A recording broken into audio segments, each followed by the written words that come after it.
Welcome to PMI Manitoba's podcast series, Keeping It Real, where we talk about real stories, project insights, and community success. Here's our episode 6, entitled Balancing AI and Human Capital, with our special guest, Roger O, Service Delivery Operations Associate Manager at Accenture, hosted by our news desk team member, Shubha Junaid. So let's dive into it.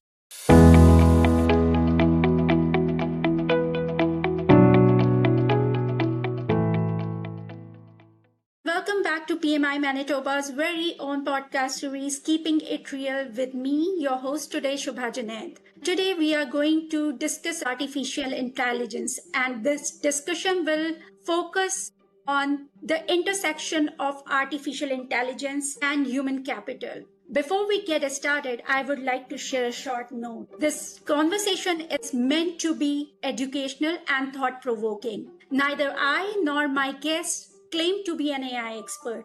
So if you're listening, don't take it as legal or technical advice. Rather, take it as a conversation starter for your workplace and discuss amongst your team members and in the organization. Today, our guest is so special for me because he's been my instructor and wonderful personality. Meet Roger Au. He's a multifaceted leader and his journey spans operations, accounting, education, and mentorship. He's now with the retail financial services, and he's been always advocating about the human capital part in the age of AI and where machine learning is a total hype. So, Roger, welcome. And I would like to ask you to tell us more about yourself. Who is Roger beyond the resume? Thank you. All right.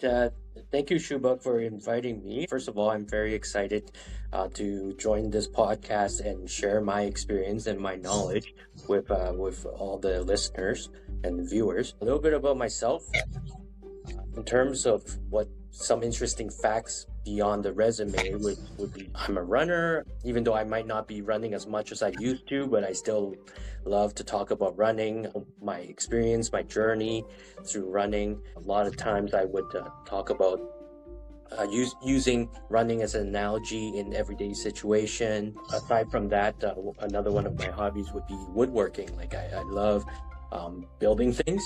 So like I learn something along the way every time I build something. So that's a little bit about myself on the hobby side. In terms of professional development, yeah, I've been in accounting for many years, and the most recent 4 years I've been teaching as an instructor at the University of Winnipeg as a PACE instructor. And even with that, like I've been very privileged to get the opportunity to share my knowledge and my experience, but at the same time, I had the opportunity to learn from all my students, which is the most rewarding part for me. Thank you, Roger. Roger, you have had a very diverse career background. What initially sparked your interest in knowing the intersection between AI and human capital? Yeah, like before the whole AI explosion, so to speak, like I was heavily interested in leadership. So that is something that sparked my interest. And now in terms of my career, like I am in management, so there's a lot of leadership activities involved. So like I take that and now adding the AI component. So I'm in the process of learning how do I lead in the AI world with still the human capital function. Thank you so much, Roger. In your experience, how do you see the reaction of employees, especially I'm talking about the non-technical background workforce? Are they fearful, stressful? Do you find them resistant with the rise of AI, or is it a mixed reaction? It's really a mixed reaction. Like when you think of it, we're all human. Humans have a tendency to be complacent. We don't like change for most part. So like that's one of the fear that is driving people. Like it's causing fear. Like it's causing fear because of the unknown. Like there's been times where people are afraid to lose their job because of AI, because of automation. And that's a lot of it has to do with the lack of understanding of what AI is. Like a lot of times we think that, AI robots are going to take over the job. However, very often people don't realize that there are a lot of task that we do on a day-to-day that's very repetitive, that is non-value added, and that's one area where AI can help us streamline and become more efficient. That's very interesting point you bring, Roger, because yes, people fear unknown. We really don't know what would the AI bring, at what extent, and the impact would be on the workforce. So there's naturally a tendency of fear and stress amongst most of the employees these days. So you also between AI and human capital, you also admit that there's a stressful situation going on, which is 100% not true in terms of taking over of AI to the workplace and replacing human beings. How do you think a leader should play a role to bridge this gap in any organization, in any sector? What would be your recommendation to the leaders or the CEO of the companies? Yeah, like in my experience and my belief is that from a leader perspective, we need to have that culture where there's openness, transparency, really sharing the knowledge of what is to come so that we mitigate those fears. We try to drive out the fear. We should talk about the benefits of AI. We should try to be as transparent as possible because a lot of times that's where AI implementation might not work because there's a lack of transparency. Therefore, there's a lack of employee buy-in. So they might resist to the AI adoption. So that will slow down your progress in terms of AI adoption. And again, from a company perspective, there needs to be an evaluation of the skill gap between what's required versus what the employees currently hold. Because anyone would be fear of what is to come if they don't know what skill they possess. And if no one had ever spoken with them and follow up with them and help them develop, like everything would come as a surprise. Even when it is time to go from manual work to automation, there needs to be a proper change management. There needs to be a timeline, a gradual flow of the change management rather than flipping a light switch. One day you are doing manual work, the next day everything is automation. So there needs to be some alignment. Yeah, the education and giving employees prior awareness is very much essential instead of directly implementing it to the systems. I totally agree with you, Roger. And I have a question in my mind. Like you said, that many of the repetitive tasks can be efficiently done by AI. So if I talk about the operational side, what do you think the role would be in future for human judgment in a highly automated environment of operations side of the work? How do you see that thing? So when it comes to automation or even working with a large volume of data, like there needs to be proper human oversight because if let's use the analogy of Legos. Just imagine Legos are data. It all depends on what you want to build and how you want to build it. So between you and me, if we were given the same pile of Lego blocks, we would be building something completely different. So there needs to be an oversight to what we are doing with the large volume of data so that we don't compromise like information or they don't fall into the wrong hands. Like we're collecting a lot of data in the AI world.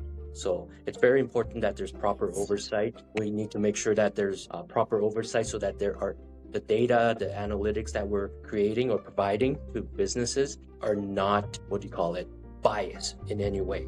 There needs to be an oversight to make sure that it's not overly biased. That means even if it is automated at a very higher level, it still requires human intervention in that. You just can't totally rely on AI generated database.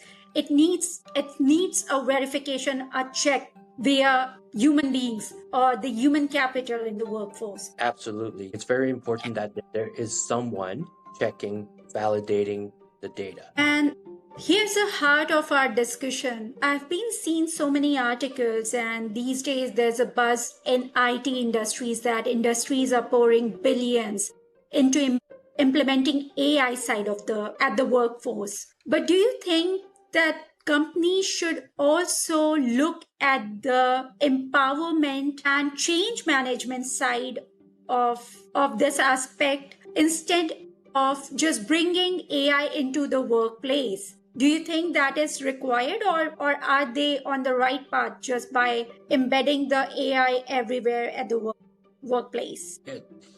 I've seen it in different news or even experience shared by colleagues, is that like a lot of times big companies, they will implement AI decisions coming from up top, and they implement AI. However, they have not consulted with the employees that are actually doing the work. Wow. AI implementation will only work if you get the employee involvement, because they are the frontline employees. They are the one day in and day out. They know the ins and outs of their tasks. So it is very important to get their buy-in, get their input, and get their feedback, because they know what works and what doesn't, and they need to be transparent. Again, I cannot stress that enough. Like, transparency is very, very important to share what is to come in the future.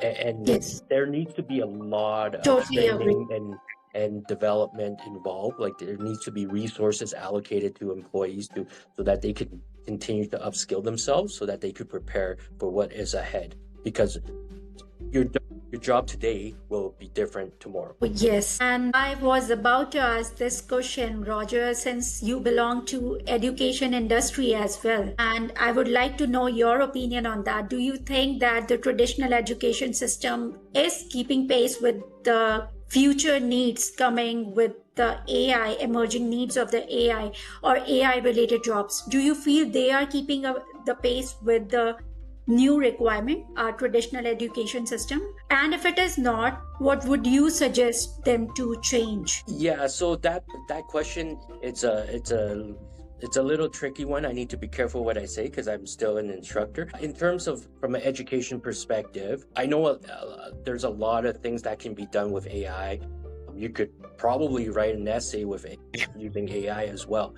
However, from an education perspective, it is still very important to understand the fundamental of whatever topic, whatever courses you're doing. And students always should remember that they need to understand what are the topics. And AI is a tool to help you get the job done quicker. So from a education institution perspective, I feel that there needs to be more courses or program that's more related to AI, so that current student, future employees can prepare themselves for the workforce. Because right now the workforce is slow. Depending on the industry, the majority of it are heavily leaning towards the AI side. And do you think that all of industries is gonna be impacted with the same degree as IT? Or like if we talk about the retail sector, since you also work retail sector, do you think that the impact of AI would not be on the retail sector as much as on the other industries like biotechnology or your IT related industry? From a business perspective, it all depends on the demographics. On the city or the demographics of the population, like what they cater to. So for example, you have grocery stores where you could just walk in and walk out, and it would automatically charge your bank account or your credit card that you have on file. However, there is still that population where we value human interaction. We still like to go to a restaurant and have a server that serves us. Maybe some people will prefer a robot coming up to your table, or it really depends on the industry. AI will not impact all industry. And companies need to realize that just because one industry is leveraging AI doesn't mean your industry should also leverage AI. It might not work for everyone. It might not work for everyone. Very true. Very true. It might not work for, because one day I was also thinking, I was on the shopping spree and I interacted one of the sales associate. It went very well. And this guy helped me out in finding the best piece of the jewelry with asking me various questions. He's basically checking about my mood, what was the occasion, and I was just thinking, will the chatbot or maybe a robot could do or perform this sort of interaction with human beings in the future?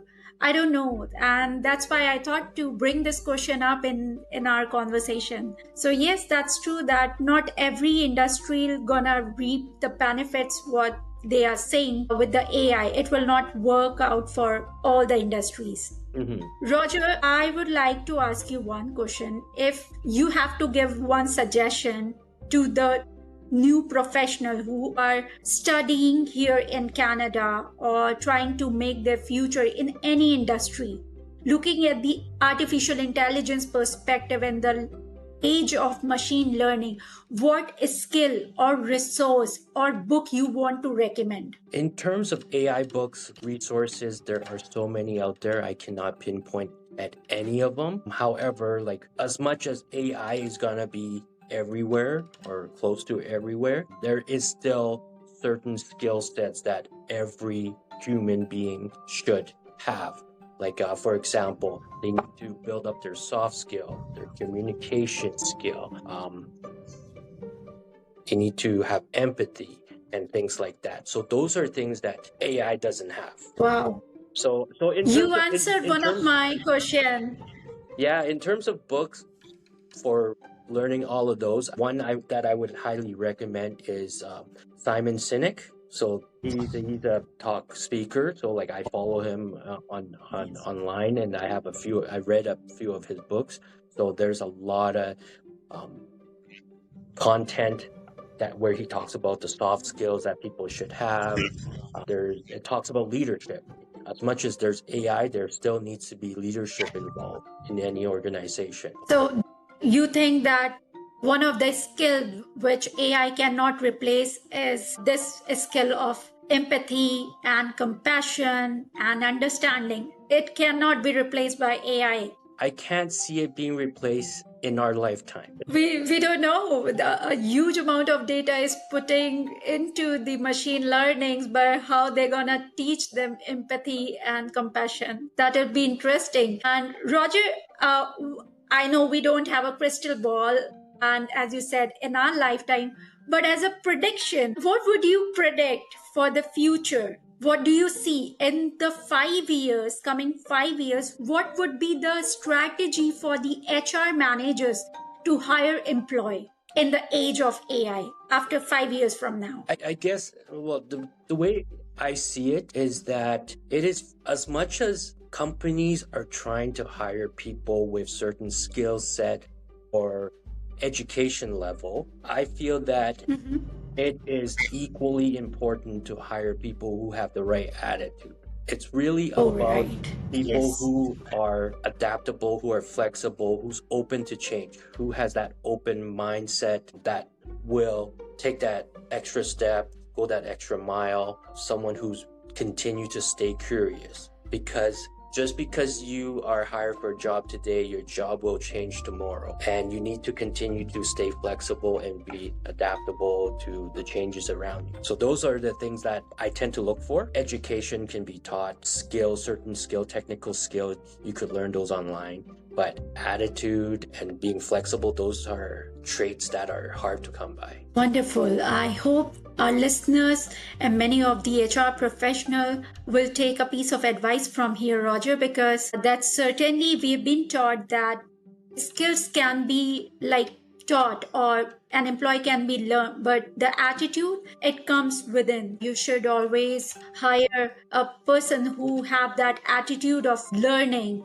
and embrace learning. Before we leave this podcast, Roger, I would like you to mention one of your experience maybe with AI where you feel that bringing this change into the organization is actually benefit rather than threatening to the job. Any of your experience? So for myself, my personal experiences with AI is like some of the tasks that I would need to do on a day-to-day basis where it takes time to do. So I'll use an example, sending emails. Like if I have to draft up a business email, it takes time. So we leverage AI tools to help us draft the email. So we tell it what we want the content to be, and we ask the AI bot to help us draft up that one email, and then we will read it before we send it out. So again, that's where the human needs come into play.